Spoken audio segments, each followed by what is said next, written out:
Shooting it raw? Yes, shooting it raw.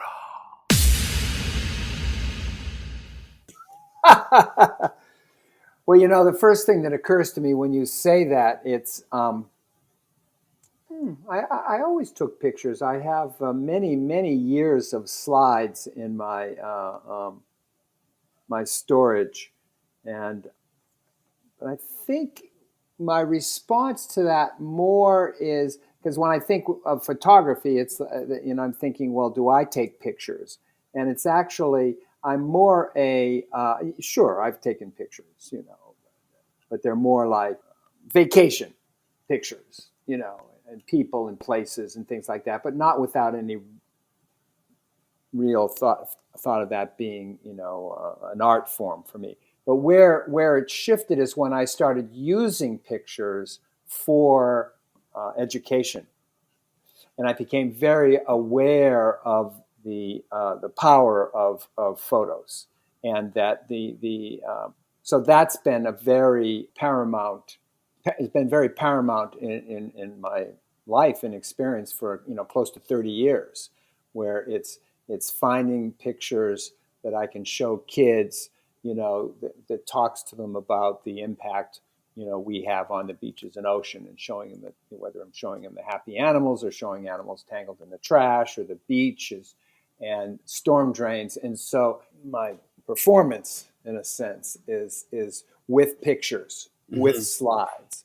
And over the years, finding different ones and shifting them and being aware of, which ones worked.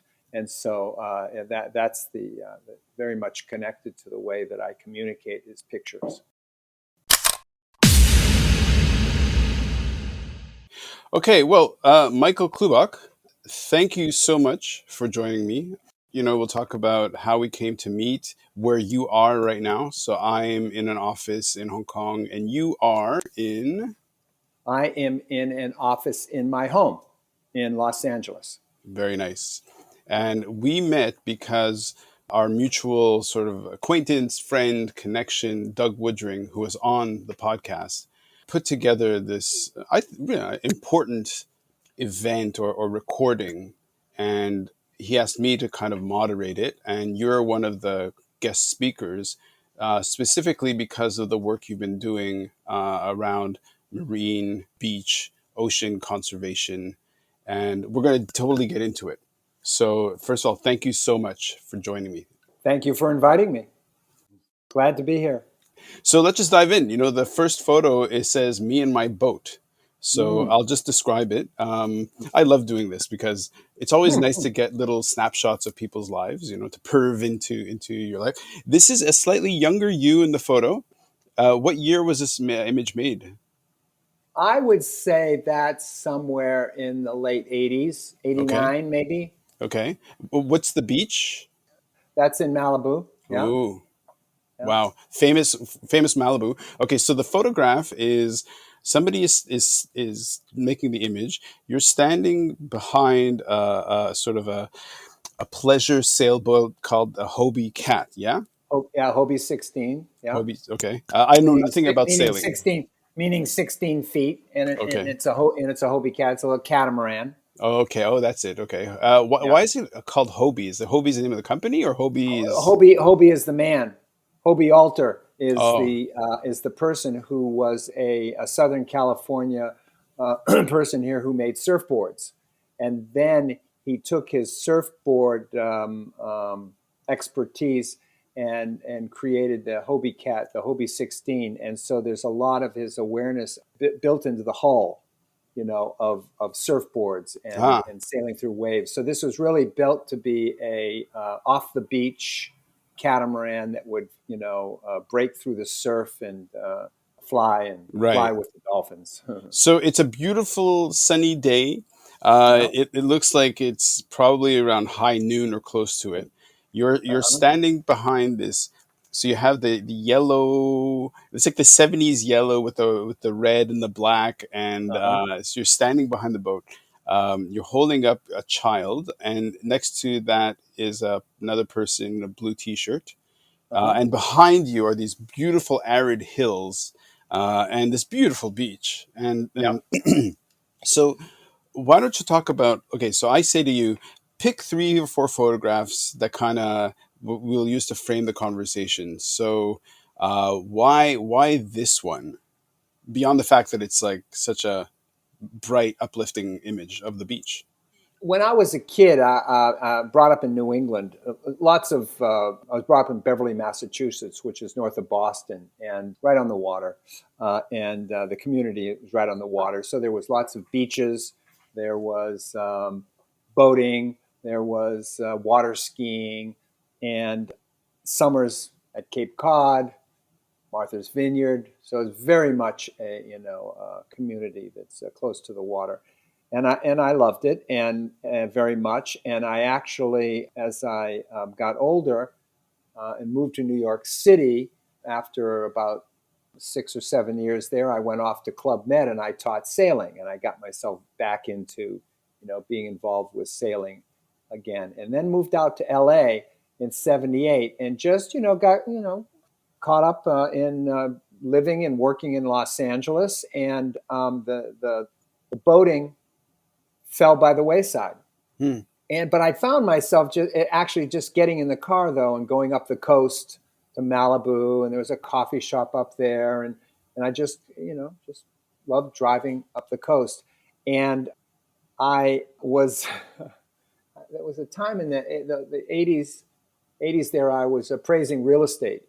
So I was taking a picture of the backyard, someone's backyard, and there was an old Hobie cat there. And I went, oh, it was just sort of like this little, it was like a message from the heavens. Mm. There's the Hobie cat, Mm. this old Hobie cat. And it just made me think, I'm working so hard here and working through the weekends, and I'm out of touch with this thing that I love. And so because I was driving up the coast in Malibu, I noticed that there was a sailing club up there in Malibu. It's called the Malibu Yacht Club. And there was a bunch of Hobie cats on the beach in Malibu. And I walked across the street, and said, hi, this is really cool. I'd like to join. And kind of went through the process. And then I bought a boat. Oh, wicked. I bought it. And I bought that boat, the one that Ah, you see that. And, plunked it down on the beach and started, really. I had done some sailing in Los Angeles before, but it was more down at the marina, and there's lots of airplanes going over, and it's very, very crowded, and it didn't have a sense of joy and freedom hmm. that I was looking for. And when I got on these Hobie cats, it was just flying through the surf and flying across the waves, and literally with the dolphins right next to you, and Oh, wow. learning how to handle them. So there was a couple of years there, and we would camp out on the beach. So we would get there on a Saturday, and then we'd sail Saturday. We'd camp out, all of us, and then sail again the next day. And I look at it as my stepping back into the environment. I mean, Okay. quite literally, I was. Yeah. I was stepping back, into this ocean and appreciating it. And it was while I was up there that I got involved in some beach cleanups. Okay. And so the boat. So when I give you the boat, it's a symbol of my love of the sailing, Hmm. and feeling pretty good about the skills that are necessary to handle one of these high performance boats. Hmm. And yeah, it reignited my love again for the ocean. And Hmm. then now I'm older and I'm looking around and I'm seeing trash and hooking up with organizations that are doing beach cleanups. And so it was the beginning of my stepping back into the environment, and also stepping in and doing something about it. So that would have been Right. like about 1990, Wow. 91. So you had mentioned that roughly you had originally kind of started with beach cleanups. Uh-huh. How long ago were the original beach cleanups that you participated in? Well, then 90. Okay. Yeah. And so from 90 until now, right? which is, I think, 68 years. My math is shit, but 68 years. I don't know. Okay. But uh, Wait. 30. let's not get lost in the details. 31, Okay, 31, 31. 31, 31. No. Yeah. So I would imagine that there are more people, there's more garbage, there's more plastic, there's more whatever. But being in California, it's a pretty ideal place compared to other places in the world. So, but in terms of what you've seen, in terms of the impact on the beaches, how have beach cleanups changed? Well, I mean, in how it's done or what's found or the amount. I mean, there's a couple little pathways there. I mean, beach cleanup is a beach cleanup. You go, you take your bag, and you pick up the trash.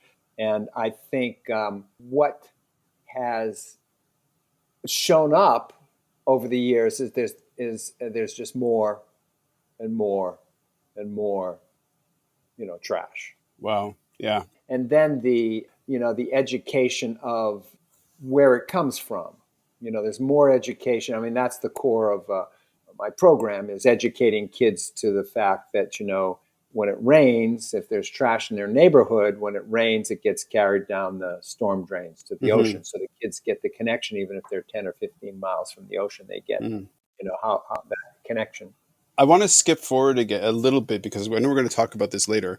Okay. Because it's hard but it's just there was this one factoid that came up during our videotaped conversation Uh-huh. that blew me away in terms of how many students have you reached through Uh, Kids Ocean Day? yeah.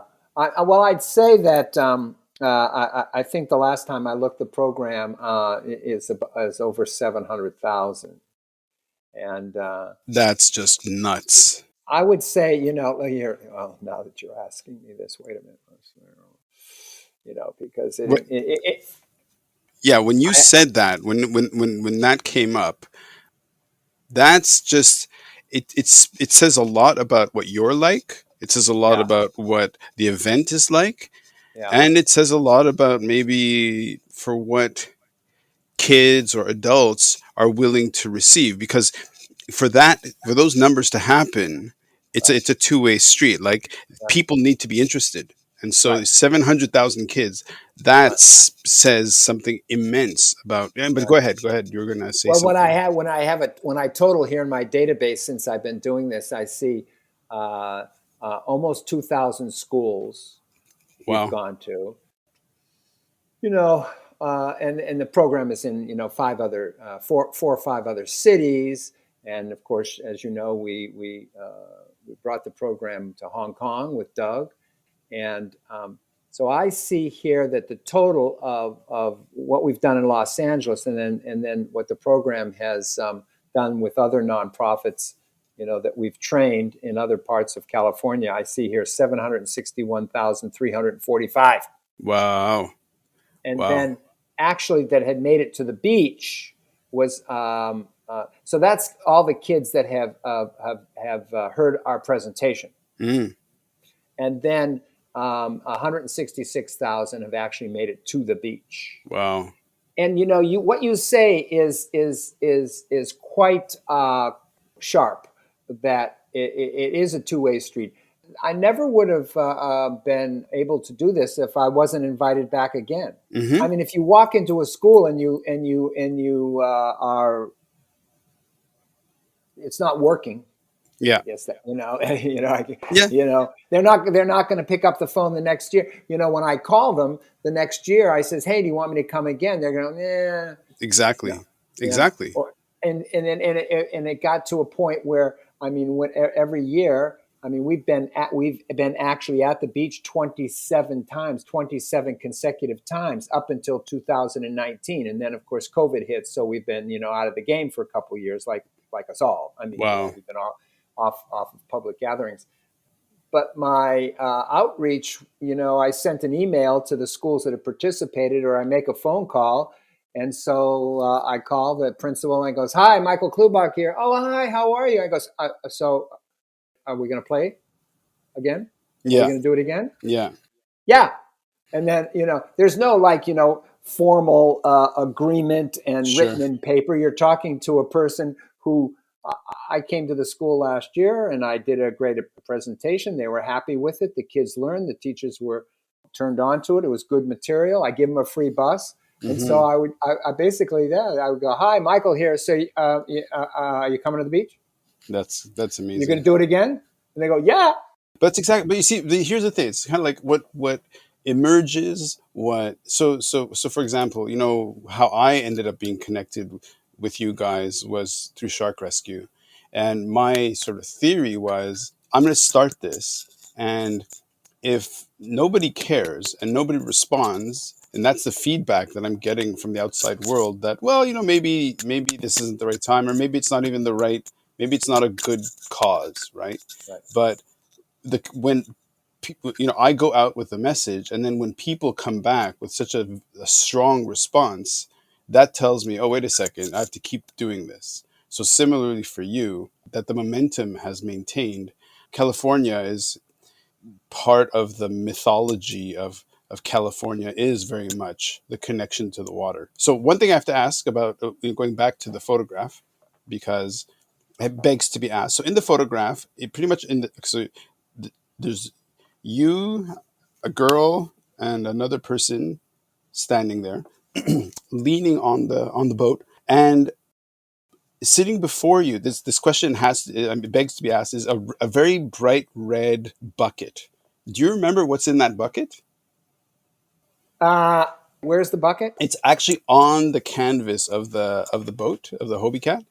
Maybe you're using it to clean the boat because it looks spotless. I don't know. It's just my curiosity, really. It's just like, oh, what's inside the red bucket? Does it look like it's tied to the boat? I can't really tell. Maybe, yeah. Well, I can't. That's an unfair question. Yeah, it could have been just something that was on the boat because we were cleaning. Because I don't think I would have used it as a sea anchor or anything. Because that's one thing that where I might have had it, and then you have it tied to the boat, and then you throw it out, and that it holds the boat Got it. into the wind. But Got it. I don't think I don't think I had that. Okay. Well, let me just talk about the photograph again. So some more. So the sky is like totally blue, no Right, clouds. right, And then what cuts the skyline is how the hills, which are quite arid, not too high, but right, you know the hills kind of greenish but quite arid, kind of roll towards the water, right, and the color of the hills is like this green that's kind of faded because the image maybe is uh-huh, faded, or is that just the color of the printing, and then the aridness of the earth in the yeah, hillside, and then the color of the beach are all together. yeah, Then there's your boat, which is dark black, bright, kind of sort of banana yeah, yellow-ish, and then you've yeah. got the reds and everything. So just as a visual image, it's one that I could see you coming back to, because it of course evokes a time and the place. So do you remember who was making the image? Who's actually the photographer? No, no. Okay. I just remember. I remember the fellow is Tom Maslow. He's a friend of mine, Hmm. and the girl, her name was Allie Bayless, and Okay. she was the daughter of a friend of mine. And Allie was very attached to me and would follow me all over the place. And Cute. very cute kid. Yeah. And it's interesting too. It opens up that whole conversation about what we end up doing in our life is sometimes directly connected to what we were exposed to as a kid. So here's this kid at the beach, and as she grew older, there was lots of surfing with her father, and they had they were pretty well off, and it would be diving trips to Fiji and this and that. Oh And well. now, of course, she works for NOAA, Okay. in Hawaii. Wow. I That's don't think great. I think the la- yeah I think the last time I actually saw her, maybe she was elementary school or something like that. But Okay. I did have lunch with her father recently. That's Um, great. I mean, this is a great segue really to the next photograph. What I love about the series that you sent and how I met you and what I hear from how you speak is this love, and you use the word love very openly and warmly, for the water and for the ocean. So Hmm. let's continue because yeah, I mean, if I can help you share that feeling through the podcast or otherwise, all for it. Well, it took a while for me to clearly articulate this, and it came this last year where we were working with a branding studio to really come up with our brand and our why. Mm, Because it was a little confusing, though it had been written about, but it wasn't clearly spoken about in our outreach. And I remember actually years ago when we first started this, we worked with these other cities, and we would meet to see what the theme would be for the aerial art that we do. Every time there's a Kids Ocean Day, the kids gather together and form a big image on the sand. mm, And I was very much, like, we want to tell people the ocean is dirty and don't litter, and kind of pedantic, and hmm. educational and angry. And the folks from Northern California, from Humboldt and Northern California, were all like, love, no, it's love. And I would just go, no, no, man, we got to tell people, the ocean is dirty. Yeah, And now here I am, finally at the point of like having the aerial art just be hearts, big yeah, hearts yeah. on the beach, because I get that the educational process. I believe the foundation of caring is to fall in love. Okay, You okay. see, and so I'm still just as much wanting to, keep the beaches and ocean and the earth clean, but realizing it's not like going and getting to people, do not litter. Yeah, yeah, It's that's angry, and that sure. and so it might be going on in my head, and that's not how you can talk to kids, of Hmm. course. I realized that in my program that the program was, and this has been kind of the structure of the education. It's a classic teaching model of showing people something they love. Hmm. So it's the beaches and oceans and the animals. Show them being damaged. Hmm. Animals are all tangled up in the trash, and give people something to do about it. It's a very classic teaching concept, Okay. and and so that was always in the education, but it wasn't articulated in what we were about. Mm, right. And then that recently just, even though the funniest thing on my website, I always had a thing about this one kid from the very first. He's on the beach, and he stepped out there on the beach. He'd never been to the beach before, and he looked out at the ocean, and he says, the beaches are so beautiful. I think I can save the earth. So we always had that on the website, but it wasn't clearly articulated as Mm, that's what we were all about right. totally, until we got to some very talented branding folks who put us through the ringer to kind of get that out of our heads, so Right. that we clearly understand that what we're about is empowering kids to save the earth by Right. connecting them to the beaches and ocean, and believe that first moment, that first wow moment of discovery, when they step off the bus and they've never been to the beach before, and they go, wow, Yeah, yeah. this is so fantastic. And we believe that moment is a building block. That moment of discovery is the foundation. Right. So something about you talking, two ideas came over.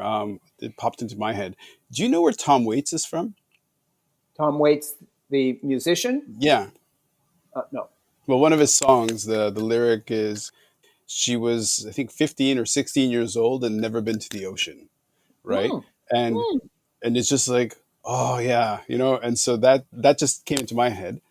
And as you're talking, and as you're telling me this about the branding, and I'm a branding guy, so I know exactly what you're talking about. I'm looking at the next photograph, which is trash on the beach. Right. So let me just describe it, and then you can dive into it to say. So another, beautiful blue sky with a few wispy cirrus clouds that you could see surf. You could see like basically, you could just see the water at the top third, like a small sliver of ocean with a bit of waves, and it's it does look like this perfect surfing beach. But Right. then more than half of the image, the bottom half of the image, is just filled with litter, of course, well, lots and lots of plastic litter, buckets, blue plastic, white plastic, orange plastic.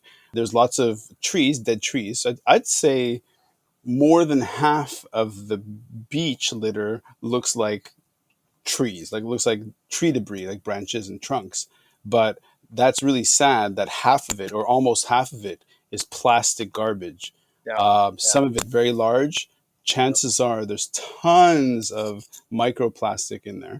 So why don't you speak to about this image and how you've used this to galvanize reaction? Well, I think, and I actually think that picture is Indonesia. I'm not Oh, sure. I mean, okay. take a look at the boats. Are the boats kind of an Indonesian style? Maybe you're right. The You're right. fishing boats. It's part of the format. So you're showing kids, and showing people. Listen, Greenpeace did it. Remember Greenpeace? They'd be on the Arctic with the cute little white fluffy seal. Mm-hmm. So they're showing you something you love. Then the Mm-hmm. next shot is they've captured a footage of hunters beating the out of the seals and bloody seals Mm-hmm. because they're taking the fur. Yeah. So you showed something you love. You show it being damaged. You give some people something to do about it. Well, the altar call, so to speak, to do something about it is to donate to Greenpeace. Right. So it's classic. Yeah. So the power of showing kids the ocean and reasons to fall in love with the ocean, it's fun and there's food and oxygen, and so you're giving them reasons for it. You don't have to really give them too many reasons Mm-hmm. because in general people like. Oh, for sure. For sure. Yeah, and then you show the animals tangled up in the trash. Yeah. So the imagery is shocking, Mm-hmm. kind of a hit in the head. And then, like an image like that, when you show an image like that, because I'm showing this in an auditorium, way beyond what you're seeing it for size Right. on your phone or in the computer. This is like a full. We're in some of these auditoriums. I mean, they have screens that are the size of movie theaters. Yeah. Yeah. And so the image is like full on. Super sobering.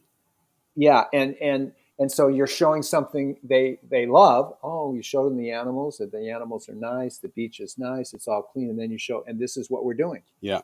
And then I get into this is how it happens. You make by making that storm drain connection. Mm. Trash washes down to the beach. You give them something to do about it. It originally started with just you, but it grew into more of an organizational thing. So what's the name? What's the website? Talk about the organizational side of it. Well, I mean, it's Kids Ocean Day. kidsoceanday.org is the website. Mm-hmm. And yes, it started with me with one school. And then for many years, I mean, in LA, it was me. Mm-hmm. I'd go out to 100 schools a year. Wow. And since then there's been another person who's been with the organization for about 8 years, Karen, and she goes out and does assemblies too. So both of us are going out together. The expansion came, the California Coastal Commission funds the program. Wow. And they wanted to see it expanded into other cities. So they did some organization. They reached out to other nonprofits up and down the state that they already had relationships with doing beach cleanups. Okay. There's an annual beach cleanup, coastal cleanup day. And so the California Coastal Commission in California organizes that and has relationships with all these nonprofits. Yeah, for sure. And some cities up and down the coast for coastal cleanup. So then they, looked into their database and they said, well, San Diego here, we work with I Love a Clean San Diego. So they approached them and said, would you like to, be part of this group? And they did it with San Diego and then Orange County Coast Keepers, then 3 more groups in Northern California. And so they would come to LA and I would show them the assembly and do some, trainings. And then they would they'd have someone who would get up and I would coach them. Right. So, because it's a performance piece. Yeah. It really is a performance piece. And so you're looking for people to do it that, have that little bit of a performer actor in them. Right. And then I supplied pictures Mm-hmm. for years. I gave them all the pictures. And then over the years, they kind of tweak it a little bit, to their own locale. Sure. But they're essentially getting the same message across. So that's gone. So as somebody who's okay, so I've definitely had my, share of, you say it's like a performance, and it is, experience kind of speaking to large groups and trying to motivate people to really kind of get engaged. So if you look back on the years of talking to people and all this stuff, Uh-huh. is there one moment that sticks out as being, I call them happy accidents, where you would have never imagined that this would be the outcome, but Ah, because it's way too complex, and then suddenly something happens that you're just like, that came out of nowhere, and that was amazing. well, I mean, when I was a kid, I went to New York City. I wanted to be an actor. Mm, So there was that performance desire of that, and I found that doing this satisfied very much that performance desire, and at the same time, I found out pretty quickly that people liked it. I mean, after doing one or two of them, and we reached out to schools, the phone went off the hook, hmm and that was back in the early '90s, Wow. '93, '94. Was there a time when, from the kids' side, that would be like pretty satisfying? But was there a moment where something came up where you're just like, that was really unexpected, and what a delight! How amazing is that? I think I mean, because when I first started this, I thought that there was a lot more organization of beach cleanups in place, and I would just go to the schools and do this show and just push the schools to the beach cleanups. And I Hmm. hadn't even thought of like my doing an event. I was I Right. was I was more of like like the had my little stage and microphone, and I was happy. But then it became clear that wasn't like that, and so I organized a beach cleanup in LA, and it was so people were the teachers were like, yeah, yeah, yeah, yeah, And the first year there was like 3,000 kids, and Wow. I'd never done a big event like that, and it was like it was quite overwhelming, and I think that's where the surprise was, Hmm. is how much that I found this place where I didn't have to relate to anybody else. There was no permission. Hmm. There was no like that. It was like I have these direct relationships with these teachers in schools, and they like this. Hmm. And oh well, we'll do it again. Wow. And matter of fact, that the first year there was so many, nothing went wrong, nobody got hurt, but I could see that it was a little it was a little wild, and A new and it frontier. conf- yeah, and but the teachers who went that first time, they went, no, it's fine. I think that they had their class, their Hmm. little bunch of chickadees, they're 30 kids, and so they were okay. So they weren't. It didn't make any difference if everything was crazy around them, and there was like 3,000 kids on the beach because. Wow. Wow. And then I worked with John, who you haven't met, John, but he organized them to do some letters on the sand Wow. and corralled them around. And the matter of fact, that when I looked at it, and I like production. I'm becoming a neat guy, and I like it organized. And so I saw this, and so the next year I said I got to do a little bit more planning, and I cut it way down to like 800 kids. I said, Hmm. I've really got to see how this works because I love how you say, I cut it way down to 800. I mean, whoa, man, that makes my head swim. That's amazing. you know, and I give Doug a hard time. And one thing too, that when I look at who I am in the world, my coping mechanism for chaos is to be neat. Hmm. I can see myself as a little kid. Every kid was the house is crazy, and there's arguments and tensions, but I mean, there was no divorce or anything, and my Hmm. parents weren't beating us, and we were well cared for. But every kid is like it's a state of chaos around there. So Hmm. how do you manage that? And I think that my way was to be neat, Wow. and so here I am, 30 years later, telling kids to be neat, do That's really not funny. litter. That's You funny. know, it's like That's funny. yeah, yeah. Our coping mechanisms really do guide us. Yeah, for sure. And so I kind of give Doug a hard time when we first did the Kids Ocean Day in Hong Kong, and I think there were 800 kids, right? Hmm. And I kind of given him a hard time. I goes, yeah, come on, Doug, you got to come to the LA with the big boys here. Cause we had some years where I think we brushed up against 6,000. I don't know Wow. quite exactly whether because I count the kids, I count the volunteers, I count the Sure. teachers, and it could have been 5,800, and so I'll call it 6,000. Which is And just like 6,000 humans yeah, together. yeah, yeah, Wow. yeah, That's yeah. nuts. Well, I mean, listen, go Go ahead. ahead. Actually, what? No, I think it's a great segue for the next photo.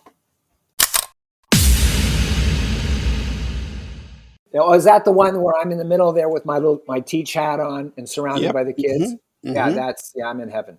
Okay. I'm in heaven. So let's describe that because it's a perfect segue. It's perfect. It's Go like ahead. handed to us. So it's a sea of, well, in the photograph there. First of all, it's you with about, I don't know, what looks to be like about like 20-ish kids of color. Okay, some with sunglasses. It's a very bright day, and behind seems to be the larger sea of people of more adult-sized bodies. Tell me if I'm wrong on this one, but some of the kids are raising their hands towards the photographer. And then there's you with like a white T-shirt and a blue blazer. It looks like a super bright sun. There are palm trees in the background. You've got the blue cap that says "Teach" on it. Yeah. So what is this photograph? Like, what am I looking at? We're at one of the Alive Kids Ocean Day events. Okay.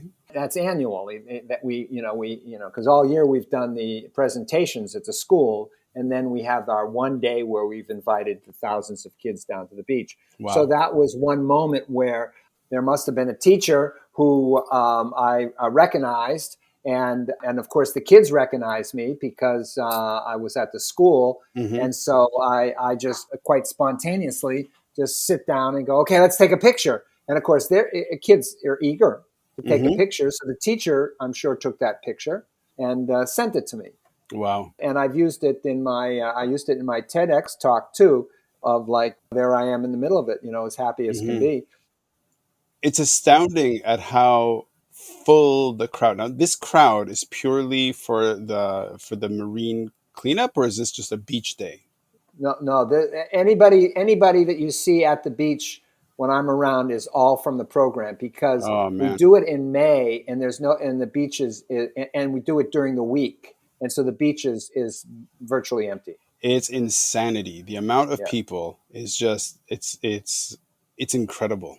Did I send you one? I know you didn't use it for this talk, but did I send you one with the helicopter?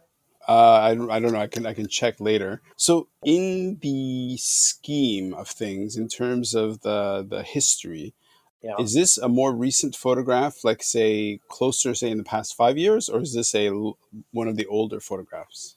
The style says it's much more recent. Yeah. Anything within the last, 10 years is recent. Right. I mean, because I've had that teach hat, for a while. I had Mm, a bunch of them printed up. it's great. Okay, so then in your presentation, you transition to what people can do. What's the next? What can you do about it? What's the Right. next step? So, what are the different activities that you talk about? Well, when I'm talking to the kids too, and also just to back up, when you see those kids there, those kids, a good 15% or so have never been to the beach before. That's insane. And so that's another OMG moment for adults when Yeah, when you're talking to them about what we're doing, and we say we're actually bringing kids who've never been to the beach before. And there's concerns in the environmental world. An example is around parks. There's many kids haven't been to parks. I mean, mm. and our national parks. And if they haven't been to these parks, then as adults, they're not going to. Well, so what's a park? Yeah. Why would they And care? yeah, because they don't know. And Hmm. so that's part of I'm very clear on what our purpose is getting kids, who have never been or very few times to the beach to fall in love. Sure. Look what they're finding now. Do you know what they're finding now in the ocean? No. Masks What? and gloves. Yeah. Of course. Of course. Let's blame the mask manufacturer. They made like a product, Right. that's bad for the environment. What did you drop it for? I digress. So No. your question was, what do I introduce, and I don't, it weaves in and out, so it doesn't just all load up at the end. This is what you can do. Yeah. It goes in and out as I present.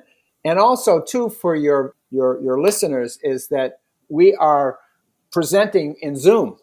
So Okay. anybody who Okay. listens to this and they contact us through kidsoceanday.org, and they're a teacher, contact us, and we can do a Zoom class for you anywhere in the world. We just have to Nice. get the timing right. I guess, so for example, you're in the morning, so I easily could do Hong Kong, and so I can be anywhere in the world. Hmm. So that's exciting. That That's the great. technology is quite exciting. Did you want me to finish on like the things that they can do? That was your question, yeah. This is you talk whatever you want to talk about. Well, and basically now, and I'm dealing mostly with elementary school kids, so you're coming up with the simple stuff. And the simplest one is, do not litter. Do not Hmm. drop one piece of trash on the ground in the first place. Hmm. And I've shown them how that if you do that, when it rains, it goes down the catch basins, the storm drains, goes out and makes a mess of the ocean. So you're empowering them. You're giving them Hmm. an action that they can do. So it's this simple stuff of like, if you go to your coffee shop, you bring your mug, you use your water bottle, you make sure that you recycle, bring your grocery bag to the supermarket. And if you don't like 6-pack rings, don't buy them. Yeah. So my main and most important point for kids is that where you spend your money has an impact. Hmm. When you go to the store and you buy your soda, like a takeout, I try to get them to see you're buying the soda, you're buying the cup, you're buying the cap, you're buying the straw, you're buying the bag. Hmm. And right away I said, but you're not a bad person. You're like us all, you just kind of go along with it. I said, but you very easily could say to the person, well, no, thank you. I don't need the bag. So Hmm. you just cut down. I don't need a straw. You just cut down on the trash. So it's getting those simple acts into a kid's head, because a kid can go, oh my gosh, I mean, the world is falling apart. What can I do? I'm just a kid. Hmm. You get overloaded Yeah. and overwhelmed. And so I try to get it down to, well, you can do something. You can go online. You can Google, give me 10 healthy fish. Yeah. And all of a sudden, Google is going to pop up. These are the 10 fish that we have the most of, and these are the 10 fish that are the healthiest. And then you Hmm. go shopping with mom, a dad. Yeah. And Yeah. you go, hey, I just found out that something, one of them. Yeah. In terms of changing the shopping behavior, for sure. For sure. Yeah, it's very powerful.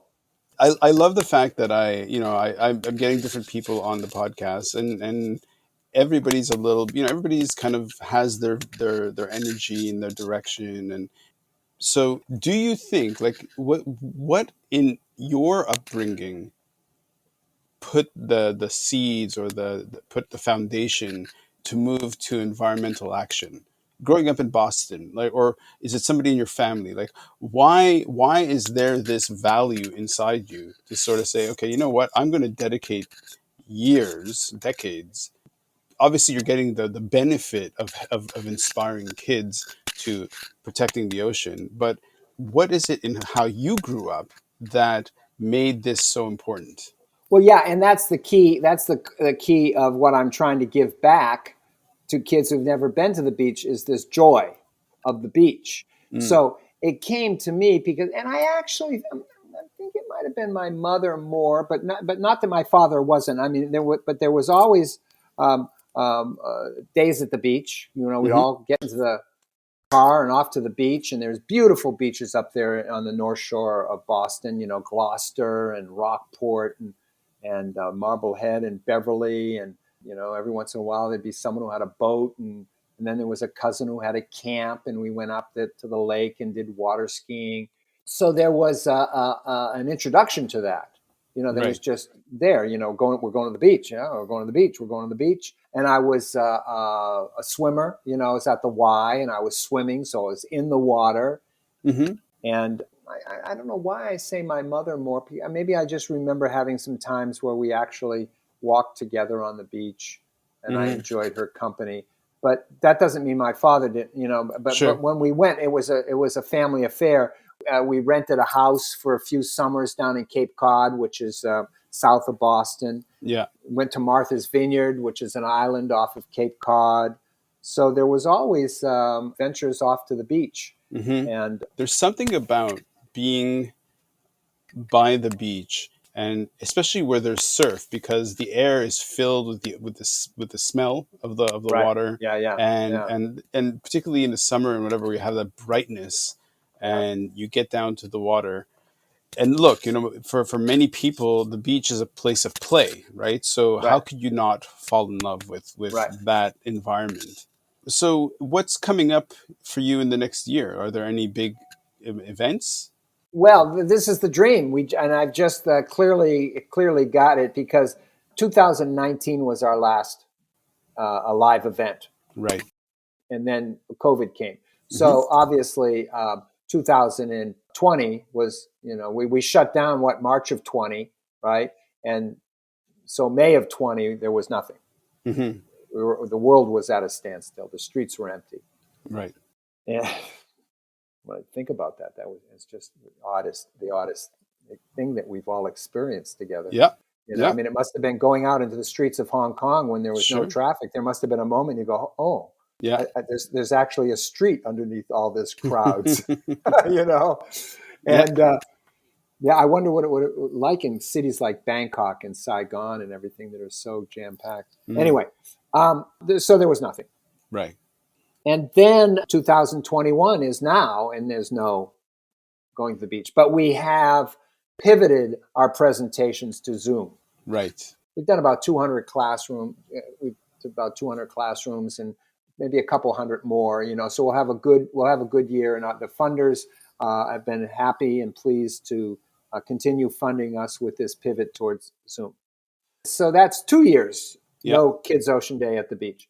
And so then Right. I said, okay, 2022. And I just made it up. I said, we're going to bring 25,000 kids to the beach over Hmm. 5 days. We'll have Right. 5 days, Monday, Right. Tuesday, Wednesday, Thursday, Friday, 5,000 kids a day, 100 buses. And so, and I've just Wow. created this, and we need $1 million. And so Wow. the dream, and so we're just, beginning to develop our marketing plan and our fundraising plan, because I figured, well, we need about $1 million to get 25,000 kids to the beach, Hmm. and I'm actually getting people that are around me, quite excited about it. That. So I really think it's very easy. It'll be very easy to enroll people in this idea of 25,000 kids, Right. and I've always thought about wanting to have Kids Ocean Day be something in Los Angeles that is like has the same impact as the marathon. The Right. marathon is a huge event here, as in any. Do you have a marathon in Hong Kong? Do they have a marathon here? They've had the marathon here. Yeah, Yeah, for sure. And in but Montreal. I'm from Montreal, so yeah. yeah. So you've of course heard of New York Marathon, Sure. Boston Marathon, LA. I mean, these are monster Yeah. events. So I thought, well, Kids Ocean Day, it should be as big as the marathon. Yeah. Yeah. It's amazing. We met through Mad About the Ocean. Yeah. Are there any events tied with there, like sort of co-events between Hong Kong and Ocean Recovery Alliance and you, or is it you, Hong Kong Shark Foundation, and Ocean Recovery Alliance are doing three independent things, or is there a joint? We're just beginning to push it out, communicate about it. And so there hasn't been anything that's been organized between the three of us yet. I can imagine when this happens here in LA that Doug and Andrea will be drawn to that. We'll figure out something, or maybe somehow they come to LA. I don't know yet, but Hmm. Hmm. Michael, I'll give you the stage for one last final plug, and then yeah, I just want to thank you tons. thank you very much, Rand, and thank you for being drawn to the work and what we're up to here in California. And if anybody's out there who wants to volunteer and work with us, just go to kidsoceanday.org. Hmm. We always are looking for enthusiastic volunteers. Put it on your calendar, May 2022, Los Nice. Angeles. We're going to have 25,000 kids on the beach, and we've got to Nice. raise $1 million to do that. So Do you ever partner with some dreamer kid out there who in Bangkok, for example, says, you know what, maybe I want to do something. So do you partner with other people to repeat, like, so they don't have to reinvent anything, that they can actually work with you to create a Kids Ocean Day Singapore or whatever? Totally open to that. The one that has proven most successful is the relationship with Hong Kong, which came from Doug actually seeing a video of the helicopter flying over the kids and saw the aerial art and Right. contacted us. Matter of fact, that was 2011. Nice. We met Doug in Hong Kong and said, "Well, you want to do a Kids Ocean Day here in Hong Kong?" And he said, "Yes." So we Wicked. did 4. So he's the perfect example of organization locally that can raise the money, and then then I worked with him. I went to the schools, an assembly presentation, Hmm. and just consulted with them every step of the way there with how we did it, and yeah. That's amazing. Michael, thank you so much, man. Thank you so much. You're quite welcome. Thank you. Shooting it raw? Yes. Shooting it raw.